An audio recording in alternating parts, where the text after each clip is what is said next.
Ẹ káàárọ̀, ẹ káàsán, ẹ káalẹ́, gbogbo ẹ̀yin èèyàn. Mo fẹ́ kẹ́ sáré gbọ́ fídíò yìí. Mo fẹ́ kẹ́ gbọ́ fídíò tí olórí burúkú Saheed Shittu, ọmọ àlè, ọmọ ìrankíran yìí, tó manipulate àwọn èèyàn yìí. Mo fẹ́ kẹ́ gbọ́ díẹ̀ nínú nǹkan tó ń sọ kí n tó wá ṣàlàyé, because mo ti gbọ́ fídíò náà délẹ̀ rádaràdán báyìí ló ń ṣe nínú ẹ̀. But nítorí àwọn aláìnílàákàyè tí wọ́n máa tẹ̀lé ọ̀rọ̀ ẹnu Saheed Shittu láti dá wàhálà lẹ̀ nínú ìran wa níbí, òun ni mo ṣe fẹ́ ṣe àlàyé díẹ̀ lérí ọ̀rọ̀ náà. Ẹ kàn jẹ́ ká gbọ́ díẹ̀ nínú nǹkan tó sọ kí n tó sọ̀rọ̀ lé lórí. Ẹ ṣé. Gbogbo state tó wà lẹ́yìn Yorùbá pátápátá, gómìnà ọbẹ̀ Christian ni gbogbo wọn. Kí lẹ̀yin mùsùlùmí, kí lẹ̀yin àfáà wa ń ṣe? Já àríyìn ẹrù. Ká ronú bí Ọlọ́run ṣe máa ṣàánú wa nínú ìdìbò tó ń bọ̀ yìí. Gbogbo state ilẹ̀ Yorùbá pátápátá látòkè délẹ̀, àwọn Christian náà ń darí gbogbo wa. Ọ̀yọ́ state Christian ni, Ogun state Christian ni, Lagos state Christian ni, Ọ̀ṣun state Christian ni, Ondo state Christian ni. Èwo tún ni ẹlẹ́kẹta abẹ́lẹ̀kẹ ẹ̀fàjẹ̀rẹ̀. Gbogbo state mẹ́fẹ̀ẹ̀fà ilẹ̀ Yorùbá pátá Christian ló ń darí wa. Kí lẹ̀yin àfáà wa ṣe sí? Ìyẹn ní ẹ̀ka ronú pé ókè o, ẹ jẹ́ ká move on, ẹ já fìdálẹ̀. Gbogbo ọ̀rọ̀ ọjà à ń bára wa jà, à ń ṣe kinní kan. Gbogbo state ilẹ̀ Yorùbá pátápátá, gómìnà tó wà ń bẹ̀ Christian ní gbogbo wọn látòkè délẹ̀. Christian ní gbogbo wọn. Ẹ jẹ́ ká ronú bá ṣe máa. Ọ̀yọ́ state Christian ní, ẹ máa bá mi kọ gbogbo state yẹn. Èkìtì Christian ní, Ogun state Christian ní, Lagos state Christian ní, àtikítù ní, Ọ̀ṣun Christian ní. State wọ́n kú state kan tí tó ń ta dànù mọ́ mi lójú. Gbogbo state tó wà lẹ́yìn Yorùbá pátápátá, gómìnà ọbẹ̀ Christian ní gbogbo wọn. Kí lẹ̀yin mùsùlùmí, kí lẹ̀yin àfáà wa ń ṣe? Já àríyìn ẹrù. Ọ̀yọ́ state Christian ni mo ti rí. Èkìtì Christian ni, Ọ̀yọ́ Christian, Èkìtì Christian, Ọ̀ṣun Christian, Ogun state Christian.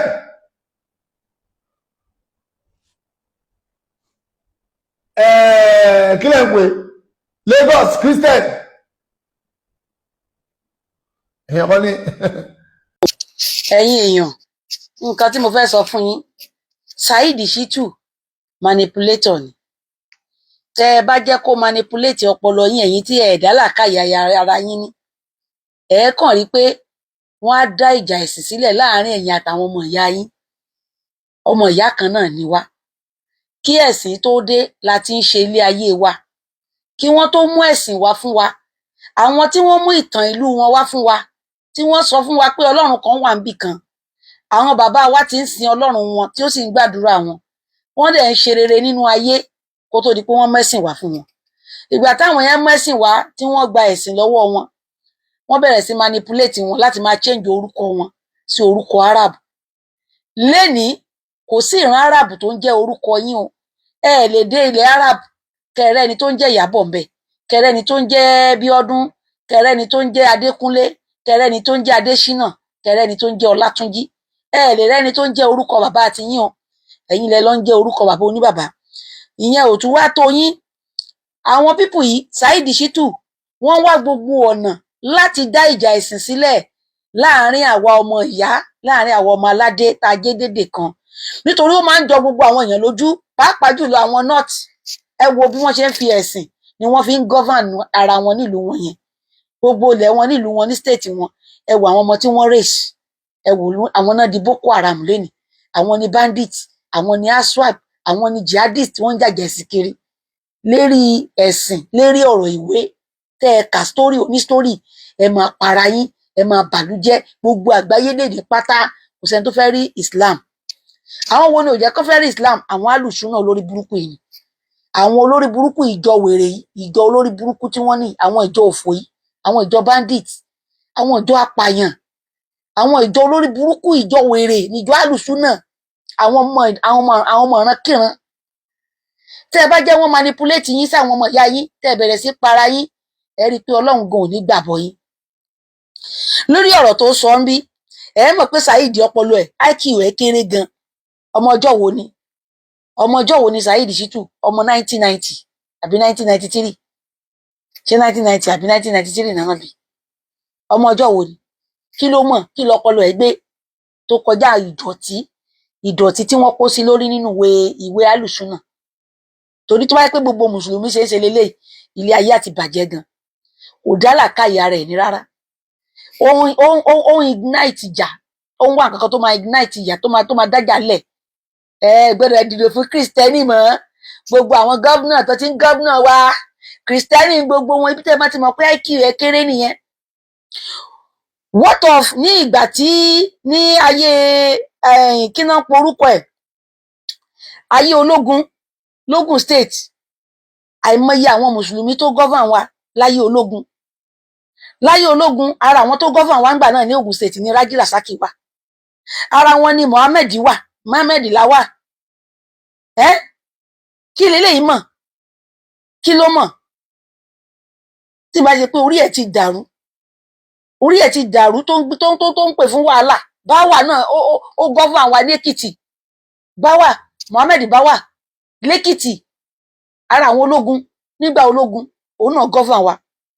Ká wá kúrò ńbẹ̀, ká wá bọ́ sí inú Ọ̀yọ́ state, torí mo mọ̀ pé Ọ̀yọ́ state gangan lójú wọn wà. Ọ̀yọ́ state lójú wọn wà tán fẹ́ dá wàhálà lẹ̀. Bẹ́ẹ̀ ni mo sọ fún yín. Torí ẹ̀ ló jẹ́ kí wọ́n lọ gbin kí lorúkọ wèrè tó wà l'Ógbómọ̀ṣọ́ yìí, tọ́ílẹ̀tì Ògbómọ̀ṣọ́, òun ló jẹ́ wọ́n lọ gbé s'Ógbómọ̀ṣọ́ láti dá wàhálà lẹ̀ ni. Kò sí nǹkan méjì. Torí yẹn náà ti lanu ẹ̀ sọ fún wa pé àwọn Ògbómọ̀ṣọ́ jókòó sórí gunpowder, ó ń retí ìgbà tó máa explode. Bẹ́ẹ̀ ṣe mọ̀rọ̀ sọ làwọn kan mọ̀rọ̀ gbọ́, àwọn kan mọ̀ sọ, àwọn kan mọ̀ gbọ́, adẹ̀ ń gbọ́, adẹ̀ ń pìkẹ̀. Torí ẹ̀ lẹ ti gbé Gúnmi wá s'Ọ̀yọ́ state, gbogbo kan lẹ ń ṣe láti dá wàhálà lẹ̀. Ṣèyí Mákindé ló wà ńbẹ̀ lóòótọ́ nìsín, but kó tó kan Ṣèyí Mákindé, Isiaka Ajimobi is a Muslim. Kò sẹ́ni, àwọn ò kí ń fi ẹ̀sìn ṣe tó bá ti di pé a nílò èèyàn gidi tó máa wà lórí ipò ìjọba, tó tá a mọ̀ pé yes, ó kájú ẹ̀, ó máa ṣe dáadáa, tá a dẹ̀ rí pé ìwà ẹ̀ bá ti wá mú. Ẹ mọye ìgbà tí Ajimobi fi gbégbá ìbò tó fẹ́ wọlé tí ò wọlé ni. Ọ̀yọ́ state ò fẹ́, ó ní bó ṣe jẹ́ kí bàbá kábíyèsí tó wà lórí oyè ńgbà yẹn kó tó pe Adédìbú pé kán àláwọ̀ ẹ̀ kó jẹ gọ́vnà. Bẹ́ẹ̀ ni, due to àwọn ìwà tóun náà ń wú ńgbà tó wà sínétọ̀ ni. But àwọn èèyàn rí i pé ó ti ṣe sínétọ̀, àwọn ìwà tó wù ó ló máa correct ẹ̀, bó ti yẹ pé ó correct díẹ̀ ńbẹ̀ kó tó di pé ó kú. Ìwà ọmọlúwàbí ni wọ́n fi ń yànyàn sípò. Ìṣe ẹ̀ láwùjọ ni wọ́n fi ń yànyàn sípò. Ipa ẹ̀ láwùjọ tó ti kó lórí àwọn èèyàn táwọn èèyàn ti jàǹfààní ẹ̀. Ẹ wo orú bàbá wa Ìlàjì tó jẹ́ ọ̀kan lọ́mọ, kírú ẹ̀ wá jáde fún governorship election. Ẹ jọ̀ọ́ ṣé wọn ò ní dìbò fún? As a Muslim, bó ṣe jẹ́ Muslim yẹn, àwọn èèyàn máa dìbò fún, wọ́n máa dìbò fún láti oko dé ilé ni, nítorí ó nípa láàárín àwọn èèyàn. Ó ti present ara ẹ̀ gẹ́gẹ́ bí ẹni tó ní humanity tó kó gbogbo èèyàn pọ̀ mọ́ra wọn. Kò ń ṣerú ẹ̀yẹ ọ̀nà yìí. Ìkan lòun Shittu, ìkan lòun Barrister Shittu. Tán bá fún un láyè láti jẹ́ kóun di gọ́fìnà, tán bá béèrè fún ṣàríà àwọn establish ẹ̀. Ṣérù yẹn lẹ máa wá dìbò fún? Ṣérù yẹn máa gbégbá ìbò àwọn èèyàn ní kọjá lọ? Kódà kán lọ dìbò wọn fún ẹni tó jẹ́ pé wọ́n mọ̀ pé kò wúlò, tó wà lẹ́gbẹ̀ẹ́ mi, wọ́n á lọ dì fún pé eléyìí kò gbọdọ̀ débẹ̀, ó máa báyé jẹ́, ó máa sọrí ipò gọ́vnà yẹn, ó máa sọ di dáadáa ni, ó máa sọ Ọ̀yọ́ state di wèrè mọ́ wa lọ́wọ́ ni. Káwọn èèyàn bá tako Oríyọmí lẹ́nìí nítorí pé Oríyọmí náà gbé ìwà fanatic dání lẹ́gbẹ̀ẹ́ kan, tí Oríyọmí bá ń tìrìtì ẹ lọ wo gbogbo program ẹ̀. Mo like Alhaji Oríyọmí o, I like him and I love what he's doing. Yes, quite alright. But tí Alhaji bá ń tìrìtì kéèsì Christian àti pastor, kó tó di pé àwọn èèyàn bẹ̀rẹ̀ sí check ẹ̀, òun náà ti correct ara ẹ̀ láwọn ibìkan sìn. The way tó fi máa handle ọ̀rọ̀ tó bá jẹ mọ́ Christian, the way tó fi ń pronounce ẹ̀, ẹ máa mọ̀ pé continent ẹ̀, ẹ máa rí the hatred. Bẹ́ẹ̀ ni, ẹ rí the hatred lára Oríyọmí Hamzat tó bá handle case tó bá jọmọ́ Christianity. For instance, ẹ wò gbà tó lọ gbé àpótí ẹ̀rí wá tó gbé wá sórí ìta gbangba tó wá ṣí. Ṣé ó lè jẹ́nu mọ́ṣáláṣí ni kíní kan wà nínú Kùránì kan ní kó lọ gbé wá pé ó ń pààyàn kó dẹ̀ gbé wá kó dẹ̀ wá ṣí sí gbogbo ayé? Kò ní ṣe bẹ́ẹ̀. Á protect Islam. Bọ́kọ́ púpọ̀ pé ṣùgbọ́n ẹgbà tó fi gbé àpótí ẹ̀rí wá síta gbangba tó wá yẹ̀yẹ́ ó yẹ̀yẹ́ àwọn Christian. Ó yẹ̀yẹ́ Christianity lójú ara ẹ̀. So àwọn nǹkan kan wà tó yẹ pé tíyàn bá ń ṣe èyí gbọ́dọ̀ máa check ara ẹ̀. Wàá check ẹ̀ wàá make sure pé balance. Èmi ò kí ń parọ́ fún yàn bọ́rọ̀ bá ṣe rí mo ṣe máa ń sọ o. Ẹ bá wo show mi ò ń parọ́ fún yàn mi ò lé owó kankan lórí Facebook, mi ò monetize page mi ò gba kọ́bọ̀ ńbẹ̀. I'm just doing this pé nǹkan tó yẹ kéèyàn ṣe ni. Èyí tẹ́ ẹ monetize page lẹ lè máa sunkún page yín. Àmì ò sunkún anything lórí social media yìí. But bó bá ṣe rí, I will just say the way it is. Ẹ má bínú bó bá ṣe rí máa ṣe sọ́n tèmi. Saheed Shittu is a manipulator. Olórí burúkú ọmọ ìrankíran ni. Aláyé bàjẹ́ ni, irinṣẹ́ Sátánì ni. Àsùtọ́ọ̀nì ni Satan. Àsùtọ́ọ̀nì ni Saheed Shittu nínú ayé. Òun ló dá gbogbo orúkèrúdò táwọn ọmọ kékeré fi ń bú àgbàlagbà, tí wọ́n fi ń wojú àgbàlagbà, tí wọ́n fi lè pọ́n àgbàlagbà lé. Saheed is number one person. Ẹni tó lè worú bàbá wa Muyideen Bello Ajani. Tòdò Ajani Bello ó ti sórí ibú. Sọ́mọ nìyẹn. Sẹ́rù ọmọ yẹn ló yẹ kí sọ̀rọ̀ láwùjọ kéèyàn sọ pé ọmọ lélẹ̀. Ọmọ tó lógbò kéjọ súná rẹ̀. Ó ní sọmọ àánú. Ọmọ lélẹ̀ yà bòmò. Ní tí mò ń sọ lọ, ní Ọ̀yọ́ state tí wọ́n dójúlé tí wọ́n fẹ́ da Ọ̀yọ́ state rú yìí ní ayé ológun, àwọn tó jẹ́ Muslim, Tàfá ó jẹ o, Paul Tàfá Muslim ni ó jẹ, ayé ò parẹ́. Abdulkarim Adisa ó jẹ ní 1990, ayé ò mà parẹ́. Olórí burúkú ọmọ tí wọ́n ti bí 1990 náà bí o. Nígbà tí bàbá ẹ̀ àti ìyá ẹ̀ bí ẹ̀ tán sun ẹ̀ papọ̀ ní 1990, Abdulkarim Adisa ló wà lórí ipò gọ́vnà lọ́yọ́ state. Àwọn ò kí ń fi ẹ̀sìn ṣe, àdẹ̀ lè fi ẹ̀sìn da ilẹ̀ wa rú. Ẹ̀sìn bá wa tá àti jọmọ ìyá ni kò dẹ̀ lè dà wá rú. Àwa tolerate ara wa, a jẹ́ kí humanity jẹ́ first nínú gbogbo tá a bá fẹ́ ṣe. Jẹ́ kí ìfẹ́ tẹ̀lé nítorí ìfẹ́ gangan ni Ọlọ́run. Ibi tí ò bá sí ìfẹ́ tí yẹn tó bá sọ pé òun ní Ọlọ́run bẹ̀, irọ́ ló ń pa. Ní 1996 sí 1998, Ahmed Usman tún jẹ gọ́fúnà lọ́yọ́ state yìí o, láyé ológun. Olórí burúkú aládàáwò ní Saheed Shittu.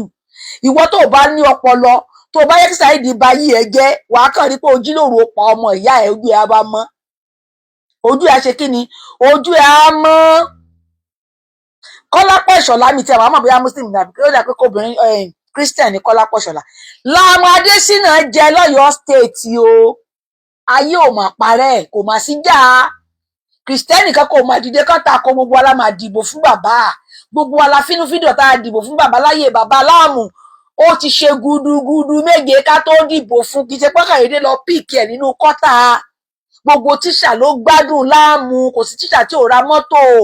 Ayé ìgbà yẹn ni gbogbo wọn bẹ̀rẹ̀ sí ṣe cooperative tó ń dáwó. Olórí burúkú ni Saheed Shittu. Ẹ mẹ́jọ ó da ọpọlọ yín rú.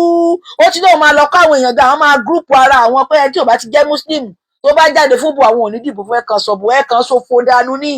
Ó fi máa jẹ́ kẹ́ tó bá fẹ́ wọlé ni. Tó bá wá wọlé tán, ẹ wá ní sunkún pé kò ṣe nǹkan kan fún mùsùlùmí. Ṣèyí Mákindé tẹ̀yìn criticize lénìí, ó mà kọ́ mọ́sálásí rẹ̀gẹ̀dẹ̀ fún yín nílẹ̀ Ìbàdàn, ní Nàìjíríà nílẹ̀ Ìbàdàn lọ́yọ́ state. Kò mà kọ́ ṣọ́ọ̀ṣì, kò mà kọ́ lédì. Ẹ̀yin olórí burúkú aládàánwò Saheed Shittu ọmọ ìrankíran. Má balẹ̀ yìí jẹ́ ẹ̀yin alùsúnà, alùbándíìtì, alùbókó haramu. Mo ráyè o, tí bá ráyè tiẹ̀ orí ẹ̀ á pé. Lẹ́yìn bàbá wa Rashidi Ládọjà, Adéwọ̀lú, Arusa one, bàbá mi náà máa jẹ gọ́fúnà lọ́yọ́ state. Saheed Shittu ò ní kúre. Iṣẹ́ ẹbú tán gbé ní ẹ lọ́wọ́ ò ní rí ṣe ńlẹ̀. Ọlọ́run ó hà lákà rẹ̀, yóò bà lákàyè rẹ̀ jẹ́, ìwọ lórí burúkú ọmọ àdánwò. Bí bá ti ń sọ̀rọ̀ méjì ni mo fọ́ lépè nítorí kò fẹ́ domi àláfíà ìlú wa rú ni. gbogbo ẹ̀yin alùbándíìtì alùboko haram wọ́n pè é lólè òǹgbọ́mọ ẹranjú wọ́n ní boko haram ni ẹ ń disguise nílẹ̀ yorùbá ẹ̀ ní ríṣẹ́ ṣe ọlọ́run ò ní gbà fún yín ilẹ̀ yorùbá ilẹ̀ àlàáfíà nílẹ̀ wa. lẹ́yìn náà Christopher làwọn akálà jẹ akálà ìsìnà òkè Christian ni Ajímọ̀bí náà mà jẹ Isiaka Ajímọ̀bí mà jẹ Abíọ́lá Isiaka Ajímọ̀bí mà jẹ gọ́vnà olórí burúkú Saheed Shittu Isiaka Ajímọ̀bí mà jẹ lọ́yọ̀ọ́ stéètì ayé ò mà parẹ́ àti Christian àtàláwo wà tó níṣẹ̀ṣe gbogbo alámàkọwọ́ tí tínú wa má dùn olórí burúkú ni anybody tó bá fẹ́ jẹ lọ́yọ̀ọ́ state lẹ́yìn Mákindé ìbáà jẹ́ Christian ìbáà jẹ́ Muslim kó jẹ́ni tó níwà ọmọlúwàbí láwùjọ kó jẹ́ni tá a mọ̀ pé ó lè ní humanity tí ò lè ní gba àbọ̀dè fún ìran wa tí ò ní domi àláfíà Ọ̀yọ́ state rú ní táwa wà after nìyẹn àwa ò wà after pé bóyá ẹ̀sìn àfi ẹ̀sìn govern ilẹ̀ wa kẹ́ ẹ kó rí burúkú dànù kẹ́ ẹ kó ṣì dànù Saheed Shittu kó ṣì lọ yéé ṣòṣì òṣì tó ṣe ti tó yéé ṣe òṣì lọ́ṣùn state bàbá wa Isiaka bàbá wa Adémọ́lá Adélékè àwọn náà wà ń bẹ̀ lọ́wọ́ àti current governor nísìn tó ń jẹ lọ́wọ́lọ́wọ́ ó dẹ̀ tó jẹ́ kí lorúkọ yìí tó gbé lẹ̀ ṣé Isiaka Oyètọ́lá kọ́ ni Gbóyèga Oyètọ́lá òun gbé lẹ̀ Ràúfù Adégbèsọlá ló mà jẹ kó tó kan Oyètọ́lá olórí burúkú ni Saheed Shittu ọmọ àdánwò ni Arẹ́gbẹ́ṣọlá jẹ gómìnà lọ́ṣùn state kí ló ṣe kò ṣe nǹkan kan sọ́ṣùn state kò sílùú tí gọ́vànà tó gbádùn bọ́ síbẹ̀síbẹ̀ ó mà ṣe gómìnà wọ́n mà dìbò fún nítorí pé aráàlú fẹ́ràn ẹ̀ wọ́n dẹ̀ fẹ́ kó wà ńbẹ̀ ó mà wà ńbẹ̀ kò mà torí ẹ̀ kó dayé rú kò mà torí ẹ̀ báyé jẹ́ torí pé ó kàwé ó lọ́pọlọ ó ní certificate ó ní gbogbo nǹkan tó take láti di gómìnà náà fi jẹ́ ẹ̀ kì í ṣe ẹni tó lọ ka kéwú tó ka kéwú dé tó jẹ́ pé Saudi ló ti lọ ka kéwú tó dé gbogbo nǹkan tó kó sí lórí ni pé tó bá ti débẹ̀ sàáríà lọ ẹ lọ máa pààyàn ẹ lọ kírètì jihadist bẹ́ẹ̀ ṣe máa dáná sunlé bẹ́ẹ̀ ṣe máa dàárín ọmọ ìyá méjì rú wọn ò máa ṣe yẹn Arẹ́gbẹ́ṣọlá àlùsùnà mà ní ó mà ṣèjọba ẹ̀ ní 2010 sí 2018 ayé ò mà parẹ́ ọdún 8 ló mà lò ń bẹ́ẹ̀ olórí burúkú Saheed Shittu ayé ẹ̀ ti bàjẹ́ ayé ẹ̀ ti bàjẹ́ ayé ẹ̀ ti bàjẹ́ ayé ẹ̀ ti bàjẹ́ ayé ẹ̀ ti bàjẹ́ Saheed Shittu ayé ẹ̀ ti bàjẹ́ olórí burúkú ni Isiaka Adétúnjí Adélékè náà jẹ ní 1992 stroke 1993 láyé SDP lọ́ṣùn state yìí náà ni olórí burúkú ni o ò lè rílẹ̀ wa dàrú àfẹn tí ò bá lọ́pọlọ lórí nìkan ló máa gba Saheed Shittu láàyè láti bayé òun jẹ́ ẹ má jẹ́ Saheed Shittu bayé yín jẹ́ yé listis olórí burúkú ọmọ òfò Saheed Shittu ọmọ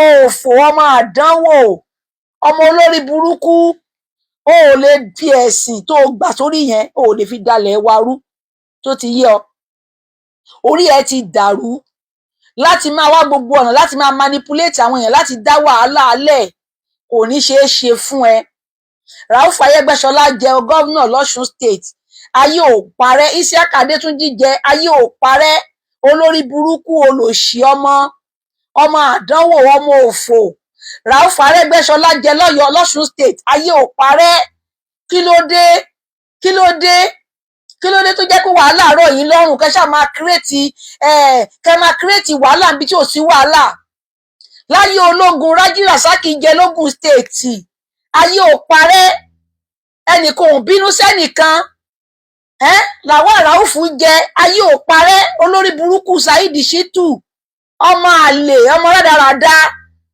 kó máa incite ìjà kó máa create unnecessary tension kó máa ní wọ́n fẹ́ lọ káwọn èèyàn jẹ ọ́ gbọ́dọ̀ dìbò fẹ́ni tó bá ti jẹ́ kírísítẹ́nì mọ́ ayé ẹ ti bàjẹ́ ayé ẹ ti bàjẹ́ o Saheed Shittu ayé ẹ ti bàjẹ́ láyé ológun Sadiu Balógun jẹ láyé ológun lógùn state Rájí Ràsákì jẹ lógùn state ní Lagos state olórí burúkú olòṣì ọmọ àdánwò aláyé bàjẹ́ aláyé rúnrún bí aṣọ nú àgbọ̀n Ṣítù Saheed Ṣítù ẹni òfò, ọmọ ìrankíran láyé ológun lẹ́kọ̀ọ́, ní Èkó láyé ológun. Adékúnlé Làwálù jẹ o, ayé ò mọ̀ parẹ́. Bọ́lá Àmúdàṣírù jẹ, ayé ò mọ̀ parẹ́. Rájí Ràsákì mà jẹ, Muhammed mà jẹ, olórí burúkú olòṣì gbogbo wọn ni wọ́n jẹ gọ́vnà, ayé ò parẹ́ lẹ́kọ̀ọ́. Muhammed Bàrúwá jẹ, ìṣe Bàrúwá àbí bá mà jẹ ni ó ṣàjẹ ní 1996, ẹni tó bá mọ̀ òun náà jẹ ńgbà náà. Alhaji Lateef Jákàndé máa jẹ gọ́vnà Lagos State. Olórí burúkú Saheed ẹni òfò Lateef Jákàndé jẹ, ó dẹ̀ ṣe dáadáa ní 1979 to 1983.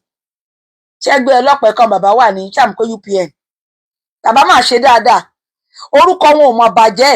Bàbá wa Bọ́lá Ahmed náà máa jẹ nínú ẹgbẹ́ AD, wọ́n máa sáfù Lagos State 1999. Gbogbo wa ìlàjò láyọ̀ ládìbò fún bàbá sì gbé títí di 207.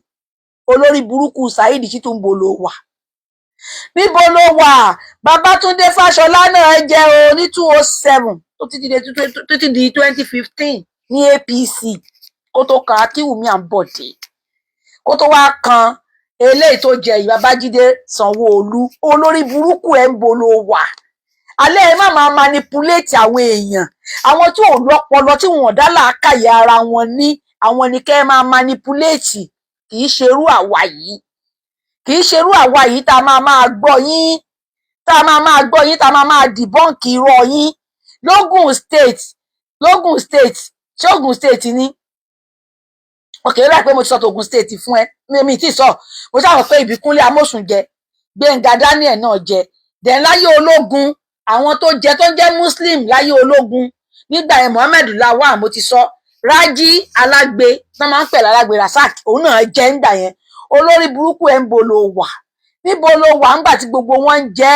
Lẹ́kìtì Yusuf jẹ, Muhammadu Bawa náà jẹ lẹ́kìtì, Yusuf náà jẹ, àbí kí lorúkọ bàbá yẹn tó jẹ ní Àtàndá, yes, Àtàndá Yusuf, wọ́n jẹ ńgbà yẹn. Is it not 1998 ni wọ́n jẹ àbí 1998 wọ́n ṣàjẹ. Àtàndá Yusuf náà jẹ lẹ́kìtì. Kí ni wàhálà ẹ? Kí lórí burúkú tó ń bá kiri? O ò ní wádìí ọ̀rọ̀ wa kàn déédéé bọ́ sórí social media wa máa wíwíkúwí. Tí Ọ̀yọ́ State yìí ẹ̀ lè rí ṣe o, Ọlọ́run ò ní gbà fún yín. A mọ̀ pé ní candidate tẹ́ fẹ́ fà kalẹ̀ láti wá ṣojú yín, láti wá implement ṣàríà. Ẹ sì fẹ́ kó bá gbogbo mùsùlùmí tó bá jáde, ṣùgbọ́n àwọn èèyàn dáwọn èèyàn tí wọ́n mọ̀, wọ́n dáwọn èèyàn wọn mọ̀, torí gbogbo yín láti rí wà yín lẹ́yọ kọ̀ọ̀kan. Ṣé ẹni tó bá jáde síta ń sìn, ṣé ẹ̀sẹ̀ fẹ́ jáde tó jẹ́ ojú tuntun tá à rí ni? Ó máa jójú táwọn èèyàn ti mọ̀, tán ti mọ attitude ẹ̀, tán ti mọ̀ wá ẹ̀, tán mọ̀ pé yes ẹni yìí kì í fi gbá kan bọ̀ kan nú, báyìí ló ṣe yẹ kó rí, báyìí ló ṣe yẹ kó rí, ó tọ́ nípò. Oríyọmí mi sọ pé Oríyọmí ò tọ́ o, toríyọmí bá gbé igbá ìbò, ṣùgbọ́n Oríyọmí lápá kan ó fì sọ́dọ̀ àwọn mùsùlùmí torí pé ó jẹ́ mùsùlùmí. Ó máa ń ṣojú ṣáájú láwọn nǹkan kan, láwọn ibì kan. Ó máa ń ṣò nínú kọ́ńtínẹ̀ǹtì ẹ̀ tó bá ń ṣe ṣò wípé kò fi gbogbo ara gba ti kìrìsìtẹ́nì, ojú ayé ni. Bẹ́ẹ̀ ni, ojú ayé ni. Ṣùgbọ́n ó ń ṣe dáadáa láwùjọ wa. Nǹkan ẹyọkan ẹ lèmi kàn lè fi sọ pé mi ò like me, mo disqualify. Ọ̀tọ̀ Ọlọ́run bá sọ pé òun náà ló máa débẹ̀, ó lè débẹ̀, kò sẹ́ni tí ò lè débẹ̀, wájú òun náà ló jáde.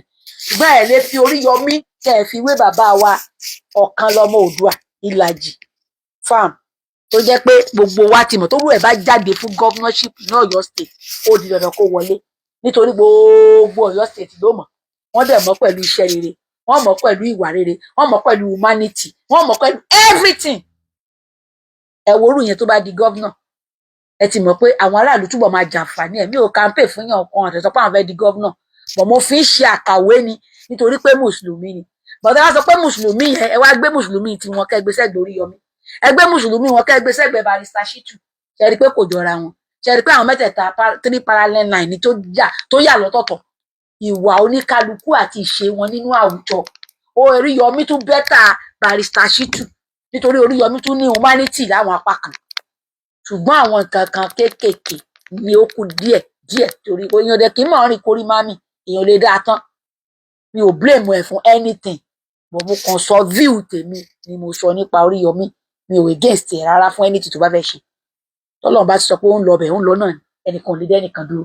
Ṣùgbọ́n kí Saheed Shittu wá máa manipulate àwọn èèyàn, ó máa sọ wípé ẹ má dìbò fún ẹnìkan torí pé ó jẹ́ Christian, ó jẹ́ Muslim, Kristẹni ló ń ṣe gọ́vnà láwọn lórí. Olórí burúkú ni Saheed, àsìtáàní ọmọ ni, ọmọ àdánwò ni, ọmọ olórí burúkú tí bàbá ẹ̀ ò jẹ́ nǹkan kan nu ayé tàbí ẹ̀ fi rámáyé ni. Bàbá ẹ̀ ó kúkú oró, ìyá ẹ̀ ó kúkú oró nu ayé ni, olórí burúkú lòun gan. Ẹ wo gbogbo wàhálà tó wà lórí ayélujára lénìí pé káwọn ọmọ kékeré máa rí àgbàlagbà fín, Saheed ló bẹ̀rẹ̀. Tó bá yẹ pé mo fẹ́ ṣe láìfù ni, màá fi gbogbo fídíò tó ti sọ pé ó yá o Muyideen Bello Bobby máa gbá ẹ̀kọ́ lórí irú olórí burúkú ọmọ eléyìí. Ó tún ti bẹ́ sí Ògbómọ̀ṣọ́, ó ti bú ọgbà Ògbómọ̀ṣọ́ lẹ́nu ọjọ́ mẹ́ta yìí. Bí Aláàfin Lámídì Adéyẹmí ṣe burú tó ṣe kú tán báyìí, ó ló fèpè sí sọ́run. Ó nínú iná ló ń lọ tààràtà sọmọ lélẹ̀. Kò sí àgbàlagbà náà nílẹ̀ Yorùbá yìí tí ò tí ì bù. Ṣérú ẹ̀ lè jáde fún gọ́vnà kẹ́ dìbò fún? Ṣérú ẹ̀ lè gbé àpótí kẹ́ dìbò fún? Ṣérú ẹ̀ lè tẹ̀lé àwọn èèyàn kẹ́ sọ pé èèyàn gidi ló tẹ̀lé? Tírú ẹ̀ bá kàǹpé fún olóṣèlú, ẹ ti mọ̀ pé olóṣèlú yẹn ẹ̀rọ ni. Tírú Saheed Shittu àbí tọ́ílẹ̀tì Ayílára àbí àwọn wèrè yìí bá kàǹpé fún olóṣèlú kan, gbogbo yìí kẹ́ ti mọ̀ pé ẹ̀rọ ni, ẹ̀rọ. Tẹ́ bá rí àlùsùnà tó kàǹpé fún olóṣèlú kan láti dipò òṣèlú mú nílẹ̀ Yorùbá, ẹ̀rọ ni, kẹ́ ya wọ́gi lé ni. Wọn ò ṣe é tẹ̀lé, ojú ẹsẹ̀ wọn ò ṣe é tẹ̀ mọ́lẹ̀. Bẹ́ẹ̀ bá tẹ ojú ẹsẹ̀ wọn mọ́lẹ̀, yóò sórí ibùkú ni, èyí ó ṣe orí burúkú, yóò ṣe kú ni.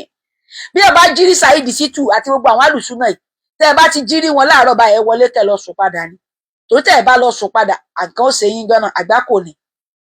Ọmọ àgbákò ni wọ́n bẹ ṣe ń wò wọ́n.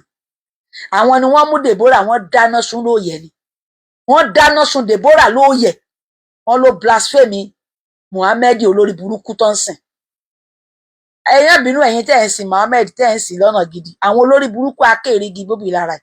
Àwọn ni ó jà máa sọ̀rọ̀ sí yín lẹ́kọ̀ọ̀kan. Ẹ má fara dà ni. Ẹ má bínú ọ̀nà tó bá gbà wá. Saheed Shittu ò ní ṣe oríire pẹ̀lú manipulator orí burúkú tó gbé wá, tó fẹ́ máa manipulate àwọn èèyàn lórí social media. Àwọn tó dẹ̀ máa manipulate náà, àwọn tí làákàyè wọn ti yẹ̀, tí làákàyè wọn kéré, kì í ṣe irú àwa àti àwọn tó lọ́pọlọ tó ń dá orí ara wọn rò. Bàbá Mudiru Moikas, bàbá yẹn dẹ̀ ń tẹnumọ́ fún wa pé àwọn pípù yìí wọ́n ń wá nǹkan kan tó máa ignite ìjà. Mo ń bọ̀ ẹ̀jẹ̀ ń gbé wa. Gbogbo àwọn tẹ́ ń pò ní tọ́kọ̀rọ̀ wọn lálùsùn náà wọ́n ń ṣe kíní ẹ̀, wọ́n ń fẹ́ kí kíní kan ignite wàhálà láti dá dáólà tí wọ́n kalẹ̀. Torí dáólà ni wọ́n ń wá láti dálẹ̀ o. That's why táwọn tọ̀hún Boko Haram náà sọ tọrọ ọmọ ìyá ni wọ́n. Nǹkan kan náà ni wọ́n fún sójà làwọn, wọ́n dákẹ́ sílẹ̀ Yorùbá ń bí, wọ́n ṣe kíní. But ẹ máa rí wọn bí ọ̀rọ̀ wọn là ń fún wọn síta yìí. Ó jẹ́ kí ìjọba ríran sí wọn. Gbogbo àwọn tí wọ́n ń pẹ̀rọ àwọn alùsùnnà nílẹ̀ Yorùbá yìí tí wọ́n dìde eléyìí haram tọ̀hún ẹ̀yìn kíní ni bídíà, eléyìí ẹlẹ́bọ tọ̀hún ní Ṣàngó. So wọ́n ń wò yín ni ẹ̀yẹ múra ẹ dá kalẹ̀ tẹ́lẹ̀ ń lọ, wọ́n ní tẹ̀lé yín níbi Odùduwà yẹn torí pé wọ́n mọ̀ yín lẹ́lẹ́bọ, wọ́n sì ní fẹ́ Odùduwà. Àwọn tí Boko Haram tí wọ́n sọ pé kò sí nǹkan tó ń jẹ́ democracy, ṣe bí nù wọ́n lẹ̀ Yorùbá ń bí náà tí wọ́n bá ń ṣe kíní, wọ́n ní democracy kì í ṣara Islam. Ẹ̀yin ọmọ kẹ máa rí di mẹ́sẹ́jì sí wọn, kẹ máa rí di àwọn utterances sí wọn tí wọ́n ń sọ jáde, kẹ fi lè rí di wọn pé irú nǹkan tó wà láníyàn wọn rí. Mo rò bí gbogbo wa láti gbé bàbá wa Mudiru Moikas. Àwọn bàbá wa nìyẹn, àwọn àlùbáríkà bàbá nìyẹn. Àwọn bàbá yẹn ń sọ òdodo. Tó bá dẹ̀ dìgbà kan wàásù ẹ̀sìn wọn náà, wọ́n á wàásù ẹ̀sìn wọn, wọ́n á sọ clearly bí ẹ̀sìn àwọn ṣe rí lélẹ́yìí. Wọ́n ń pọn preaching wọn á wọ àwọn tán bá fẹ́ gbọ́ létí tán mọ̀ pé àwọn fẹ́ di Islam. Àwọn olórí burúkú yìí láti ìgbà tán tún wá láwọn ṣe Islam náà, èèyàn wo lẹ rí tó tẹ̀lé wọn tán wẹ̀ sínú Islam? Àfàwọn ẹni òfò àwọn olórí burúkú bíi tọ́ílẹ̀tì Ayílára, tọ́ílẹ̀tì Ògbómọ̀ṣọ́, àwọn ẹni òfò bíi tiwọn ni wọ́n ń wẹ̀ sínú ẹ̀sìn alùsùnà yìí. Àwọn olórí burúkú aládàánwò yìí, gbogbo ohun tó máa dá wàhálà lẹ̀ ni wọ́n wá, gbogbo ọ̀nà tẹ́ máa gbà tẹ́ máa fi dá wàhálà lẹ̀ tí wọ́n á fi lè rí ogun jihadist jà, tí wọ́n á fi ráyè pa yín, tí wọ́n á fi gbé ṣàríà wọlé tán. Ìlú nọ́ọ̀tì tó ti ń lo ṣàríà, nọ́ọ̀tì tí wọ́n ti ń lo ṣàríà, ẹ bá mi tọ́ka sí kí ni àǹfààní ṣàríà tí wọ́n ń lò. Wọ́n ń géra wọn lọ́wọ́, géra wọn lápá, géra wọn lẹ́sẹ̀. A wá di wípé ìwọ tó o bá borí àti ẹni tí ò borí, tó bá ń lọ títì tó yẹ kó o kọ́wà orí ẹ̀ tí ẹ̀yin Nollywood tẹ́ máa wọṣọ tẹ́ máa ṣí ọmú lẹ̀ tí gbogbo ọmú yẹn máa gbẹ̀jẹ̀ pẹ̀pẹ̀pẹ̀pẹ̀ bí apẹ̀rẹ̀ nínú aṣọ. Ayé ṣàríà wọ́n máa pa yín ni o, pípa ni o, kò sí no remedy, pípa ni. So Kristẹni wà nílẹ̀ Yorùbá, Kristẹni tó wà nílẹ̀ Yorùbá we are majority ni wá. Ẹ̀yin tẹ́ ẹ jẹ́ Mùsùlùmí nílẹ̀ Yorùbá we are just a minority ni. Oníṣẹ̀ṣe gan fẹ́ pọ̀ jù yín lọ, oníṣẹ̀ṣe àwọn aládàáyébá wọ́n fẹ́ pọ̀ jù yín lọ, minority ni. Pẹ̀lú bẹ́ẹ̀ ṣe lọ kó àwọn Fúlàní wá tẹ́ kó wọn tira tẹ́ kó wọn mọ́ra tó, we are still a minority. Ìdí nìyẹn tá a bá ní 100% èèyàn tó ń gbénú ilẹ̀ Yorùbá lẹ́nìí, Christian is 60%.